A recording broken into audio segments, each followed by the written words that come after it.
রাজনৈতিক অঙ্গনে চলমান সমসাময়িক নানান বিষয় নিয়ে আওয়ামী লীগ সভাপতির ধানমন্ডির রাজনৈতিক কার্যালয় থেকে সংবাদ সম্মেলন করেন দলটির সাধারণ সম্পাদক, সড়ক পরিবহন ও সেতুমন্ত্রী ওবায়দুল কাদের।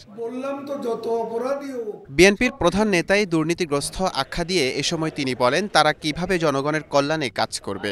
তারা ক্ষমতায় আসলে দুর্নীতিতে মহা উৎসবে পরিণত হবে। বিএনপির প্রধান নেতাই হচ্ছে তারেক রহমান।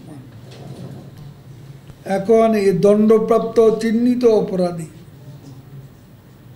যে দলের নেতৃত্বে থাকে সে দল জনগণের কল্যাণে কাজ করতে পারে না